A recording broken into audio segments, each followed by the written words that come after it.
가운데 우리가 주의 은혜를 힘입어 이 자리 가운데 나오게 됐습니다. 우리 가운데 은혜를 베푸신 그 주께 감사의 마음을 드리시면서 함께 우리 내 영혼의 은총 입어 주께 찬양 드리시겠습니다.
오늘도 우리가 기쁨으로 주님께 주님 우리의 모든 것을 주께 드립니다. 주님 우리에게 주신 은혜를 감사하며 주께 나아갑니다. 우리 그러한 마음으로 함께 찬양하시면 좋겠습니다. 우리 반석 되신 주님께 우리 나의 반석이신 하나님 주께 찬양 드리시겠습니다.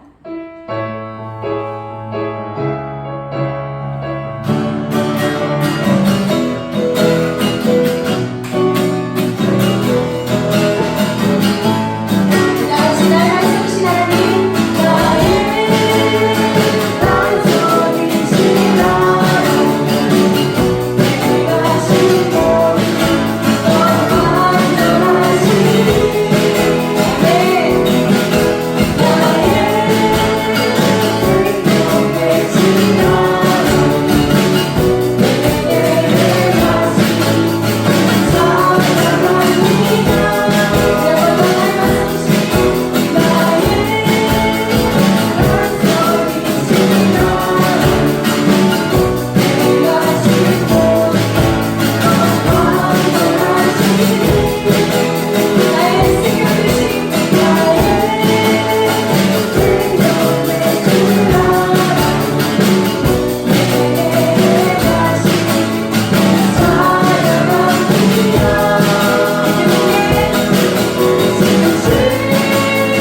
사라지고 주님 우리의 모든 것이 되시며 우리를 충만하게 채워주실 줄 믿습니다. 아멘.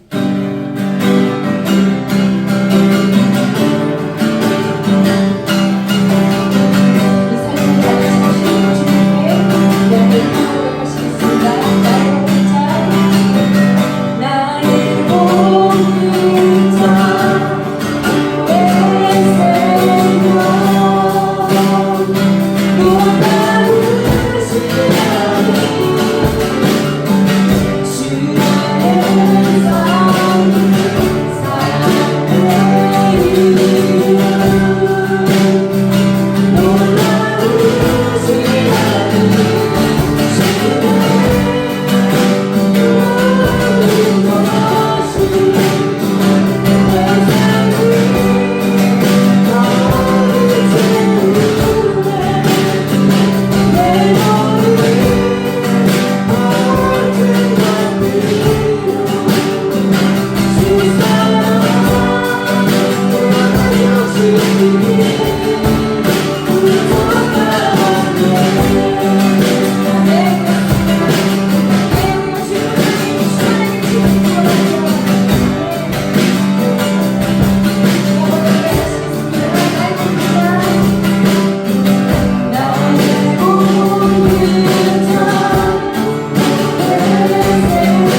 1절에 보면 신명기가 어떤 상황에 선포된 말씀인지를 알 수 있습니다.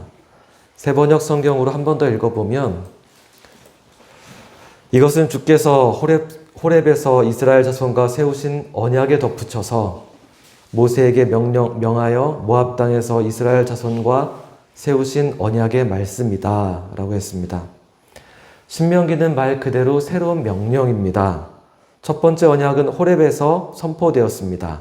레위기입니다. 이에 더해서 모세가 모압 땅에서 이스라엘에게 새로운 언약을 선포한 것이 신명기입니다. 새로운 언약이라 말했지만 신명기는 레위기와 전혀 다른 말씀은 아닙니다. 오히려 동일한 언약의 새로운 갱신이었습니다. 여러분이 언약갱신이란 말 들어보셨는지 모르겠는데 신명기는 언약갱신이었습니다. 신명기를 선포한 장소가 모압이었는데 성지순례를 가게 되면 반드시 방문하는 장소이기도 합니다. 그곳에 가보면 모세의 사역을 상징하는 거대한 눕뱀이 세워져 있습니다. 그 모습이 십자가 형상으로 되어 있고 그 언덕에서 바라보면 약속의 땅 가나안이 한눈에 들어옵니다. 정말 감동적인 장소입니다. 모세가 비록 가나안 땅에 들어갈 수 없었지만 그 약속의 땅을 바라보면서 이스라엘 백성들에게 언약의 말씀을 새롭게 갱신하며 선포한 것, 그것 신명기입니다. 그래서 신명기는 모세의 유언과도 같은 말씀입니다. 이것은 예수님이 잡히시던 밤에 새로운 언약을, 새로운 계명을 주셨던 것과도 같습니다. 우리에게는 이 두 말씀이 동일한 의미가 있습니다. 2절 이하의 말씀을 보면 모세의 성숙함이 느껴집니다. 모세가 이스라엘을 위해서 한마디 한마디 아주 세심하게 배려해서 말하고 있습니다. 그러니까 이렇게 말합니다. 사랑하는 여러분, 우리 하나님께서 애굽 땅에서 행하신 일들을 여러분 보셨습니다. 바로 왕과 그의 신하들에게 행하신 그 큰 일들을 여러분 목격했습니다. 그것은 큰 시험이었고 큰 기사였고 이적이었습니다. 여러분이 이것을 직접 보고 또 경험했지만 그런데 4절에서 이렇게 말합니다. 이것도 새 번역으로 보면 그러나 바로 오늘까지 주님께서는 당신들에게 깨닫는 마음과 보는 눈과 듣는 귀를 주지 않으셨습니다. 애굽에 10가지 재앙이 내리고 홍해가 갈라지는 것을 보았습니다. 그런데 3가지가 없었다라고 했습니다. 깨닫는 마음, 보는 눈, 듣는 귀가 없었다고 했습니다. 우리가 똑같은 것을 경험하더라도 모두가 깨닫는 것은 아닙니다. 하다못해 우리가 일상에서 그냥 자연의 아름다움을 보더라도 누군가는 굉장히 감동을 받습니다. 감동받는 사람은 너무 아름답습니다. 숨이 멎을 것 같습니다. 라고 말을 하는데 느끼지 못하고 살아가는 사람도 많이 있습니다. 그러면 누가 손해일까요? 음식을 먹을 때도 그렇습니다. 제가 예전에 담임 목사님과 일식집을 개업하신 분의 신방을 간 적이 있습니다. 예배를 마치고 사장님이 셰프였는데 직접 요리를 대접해 주는 겁니다. 이건 참치의 어느 부위이고 이건 어느 부위입니다. 이건 이렇게 맛이 나고 이건 이렇게 맛이 납니다. 점점 더 특별한 부위를 내어주는 것입니다. 이것은 눈의 안쪽에 있는 부위인데 양이 많이 나오지 않습니다. 굉장히 귀한 겁니다. 자, 그날 귀한 대접을 받았습니다. 설명을 들으면서 먹으니까 다르긴 달랐습니다. 모르고 먹었다면 그냥 꿀떡꿀떡 다 삼켰을 텐데 설명을 들으니까 맛에 집중하게 되고 그 하나하나가 굉장히 특별하구나 라고 느껴지고 깨달아졌습니다. 한 번은 여행을 갔는데 가이드가 그런 말을 합니다. 여러분, 제가 여러분을 좋은 곳으로 인도하겠습니다. 여러분 마음을 활짝 열고 아름다운 것들을 보시기 바랍니다. 그런데 제가 아무리 아름다운 곳으로 여러분들을 인도해도 간혹 감동하지 않는 분도 있습니다. 제가 깨달은 것은 아름다운 광경이 있는 것이 아니라 아름다운 마음이 있는 것 같습니다. 저는 그 말이 정말 맞는 말이라 생각합니다. 아름다운 것을 보아도 깨닫지 못하는 것은 우리가 하나님의 영광에 눈이 열리지 못한 것과 비교도 되지 않습니다. 역사상 가장 놀라운 이적을 경험했지만 여전히 깨닫지 못하는 사람들이었습니다. 예수님도 들을 귀 있는 자는 들으라 말씀하셨습니다. 사람들은 예수님께 당신이 하나님의 아들이거든 그 증거를 보여주십시오 라고 했지만 지금도 사람들은 이적과 또 증거를 원하지만 그 어떤 증거도 충분하지 않습니다. 이스라엘은 출애굽을 경험했는데도 깨닫는 마음이 없었습니다. 이적이나 증거를 가지고 믿는 것 아닙니다. 모세는 이처럼 깨닫지 못하는 이스라엘에게 정말 답답했을 것 같습니다. 무려 40년입니다. 너희가 아직도 깨닫지 못하느냐? 얼마나 더 많은 것들을 보아야겠느냐? 왜 이렇게 어리석느냐? 라고 책망할 수도 있습니다. 그런데 모세가 화를 내거나 질책하지 않고 아주 온유한 목소리로 말하고 있습니다. 4절 말씀을 자세히 보면 너희가 깨닫지 못했다라고 하지 않았습니다. 하나님이 주지 않았다 라고 했습니다. 제가 이 한 문장에 지난주에 꽂혀서 이 한 문장을 또 생각하고 그러고 보냈습니다. 그래서 오늘의 말씀의 제목이기도 한데 빌레몬서에 보면 사도 바울이 빌레몬에게 명령할 수도 있지만 부탁한다 라고 했습니다.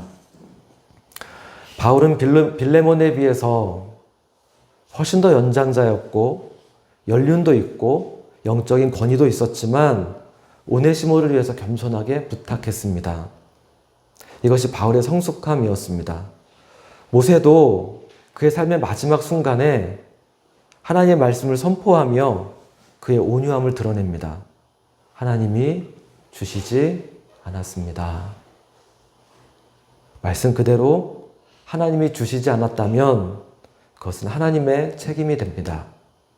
하나님이 주시지 않았는데 우리가 어떻게 깨달을 수 있겠습니까? 그래서 이것은 그냥 완곡한 표현이 아니라 사실은 정확한 표현이기도 합니다. 믿음이랑 똑같습니다. 믿음은 하나님의 선물입니다. 하나님이 주시는 것입니다. 내가 믿는 것이 아니라 하나님이 믿게 해주시는 것입니다. 하나님이 우리에게 그러한 은혜 주신 줄 믿습니다. 부모는 자식이 깨달았으면 좋겠습니다. 방황하는 자녀들 보면 그보다도 안타까운 것 없습니다. 그런데 모세는 왜 하나님이 주시지 않은 것을 그 사람들에게 이야기하고 있을까요? 깨닫는 마음, 보는 눈, 듣는 귀를 하나님이 주시지 않았다라고 말하는 것은 너희가 하나님을 사모하라. 하나님을 기대하라. 하나님 반드시 주실 것이다. 라고 말하는 것입니다. 하나님이 저와 여러분에게 오늘 이런 은혜를 주시기를 원합니다. 모세는 지난 40년 동안 광야 생활을 다시 설명해 줍니다. 마치 셰프가 그 요리에 대해서 설명해 주는 것처럼 가이드가 그 유적지에 대해서 자세하게 말해 주는 것처럼 모세가 지난 광야의 생활들을 돌아보면서 이스라엘 백성들에게 말해 주는 겁니다. 사랑하는 여러분, 우리가 지난 40년 동안 광야를 걷지 않았습니까? 그런데 우리의 옷이 낡아지지 않았습니다. 우리의 신발이 헤어지지도 않았습니다. 이처럼 우리가 매일매일 기적을 경험하고 있습니다. 하나님이 우리와 동행하고 계신 것입니다. 이제 우리와 함께 하시는 하나님 우리가 깨달아야 합니다. 라고 말해주고 있는 것입니다. 제가 지난주에 이 말씀 묵상하면서 제 삶을 이렇게 쭉 돌아보았습니다. 제 삶에서도 광야가 있었던 것 같습니다. 여러분은 언제였습니까? 광야의 시간을 여러분 어떻게 이해하고 계십니까? 삶이라고 하는 것은 해석이 무척 중요합니다. 왜냐하면 해석이 전부이기 때문에 그렇습니다. 제가 캐나다에서 보낸 시간이 광야였다라는 생각이 들었습니다. 교회 사역을 다 내려놓고 온 가족이 캐나다로 떠났을 때였습니다. 그때 저희 막내는 돌도 지나지 않은 때라 모유를 먹고 있었습니다. 그 젖먹이를 등에 업고 그 꼬맹이 둘을 양손에 붙잡고 이민 가방 8개를 가지고 끌고 가면서 캐나다에 가서 어떻게 먹고 어떻게 살겠다라는 생각도 계획도 없었습니다. 하나님이 부르시었기에 두렵지 않았습니다. 저 아내는 교회 사역하면서 무슨 큰 돈을 모은 것도 아니었습니다. 후원자가 있었던 것도 아니고 그냥 교회 사역을 마치며 주셨던 그 퇴직금 주로 받은 그 재정으로 티켓팅도 하고 캐나다에서 월세방도 구하고 미니밴도 중고로 구했습니다. 가라지 세일하는 곳에 다니며 필요한 생활기구도 얻었습니다. 나중에는 노숙자들과 함께 줄 서 있으면서 푸드뱅크에서 주는 그 음식을 오랫동안 받아 먹기도 했습니다. 하지만 제 삶에서 가장 행복한 순간이었습니다. 거기서 제가 제자훈련을 섬길 수 있었고 성경 묵상도 제일 깊게 했었고 어느 때보다 기도도 많이 했던 그런 때였습니다. 아이들과 공원을 거닐었고 도서관에서 책을 읽었고 그 많은 호수를 다니며 발에 물을 담갔습니다. 강의 하구에서 꽃게 낚시를 해서 꽃게를 잡아 꽃게탕도 끓여 먹고 정말이지 아무런 걱정이 없었습니다. 아무런 걱정이 없었습니다. 9절 말씀에 그런즉 너희는 이 언약의 말씀을 지켜 행하라. 그리하면 너희가 하는 모든 일이 형통하리라. 모세가 이스라엘 사람들에게 말하고 있습니다. 너희가 놀라운 구원을 경험했지만 깨닫는 마음이 없는 거야. 하나님 너희에게 보는 눈과 듣는 귀를 주시지 않았는데 그러나 되돌아보면 우리의 광야 시간들이 우리는 떡도 먹지 못했고 포도주도 마시지 못했어. 그런데 그렇게 하신 이유는 하나님이 우리의 하나님이심을 우리의 여호와이심을 알게 하신 것이야. 이제부터 너희가 언약의 말씀을 꼭 지켜야 돼. 그리하면 너희가 행하는 모든 일들이 형통할 것이야. 삶은 해석입니다. 어떻게 바라보고 어떻게 이해할 것인가. 그것이 인생의 전부입니다. 광야에서는 떡도 먹지 못하고 포도주도 마음을 즐겁게 하는 포도주도 마시지 못했습니다. 그래서 불평하는 사람들이 있었고 그래서 하나님의 은혜를 깨달았던 사람들이 있었습니다. 우리가 믿는 마음으로 우리 삶을 되돌아보면 거기에는 염려와 걱정이 사라집니다. 저는 오늘 본문을 묵상하면서 요즘 저의 삶을 그냥 이렇게 되돌아보게 되었습니다. 캐나다에서 노숙자들과 함께 줄 서 있을 때는 그래도 행복했는데 요즘에는 걱정이 왜 이렇게 많은가 하는 생각이 들었습니다. 기도하는데 염려가 되니까 기도한다라는 생각이 들었습니다. 오늘 본문을 묵상하며 깨닫는 것은 세상과 나의 삶을 어떻게 바라보고 이해할 것인가 하는 것이었습니다. 출애굽 사건을 경험해도 깨닫지 못할 수 있습니다. 그리고 광야의 삶이 고달파도 그것이 기적이었음을 발견할 수도 있습니다. 가진 것이 많다고 축복일까요? 꼭 그런 것 같지 않습니다. 지금 우리의 삶을 믿음으로 돌아보고 믿음으로 생각할 때 근심이나 걱정이 사라집니다. 왜냐하면 우리가 하는 모든 일이 형통할 것이기 때문입니다. 하나님이 그렇게 말씀하셨습니다. 오늘 본문이 모세가 이스라엘에게 마지막으로 남긴 명령이라면 예수님도 잡히시던 밤에 제자들에게 하신 말씀이 있습니다. 요한복음 13장 34절 이하 새 계명을 너희에게 주노니 서로 사랑하라. 내가 너희를 사랑한 것 같이 너희도 서로 사랑하라. 너희가 서로 사랑하면 이로써 모든 사람이 너희가 내 제자인 줄 알리라. 이것이 저와 여러분에게 주시는 새로운 명령, 새로운 계명입니다. 서로 사랑하라. 우리에게 사랑은 여전히 서툰 것 같습니다. 왜냐하면 예수님이 말씀하신 사랑은 명사가 아니라 동사이기 때문에 사랑을 표현하고 사랑을 행동하고 사랑을 나타내야 되는데 여전히 서툰 것 같습니다.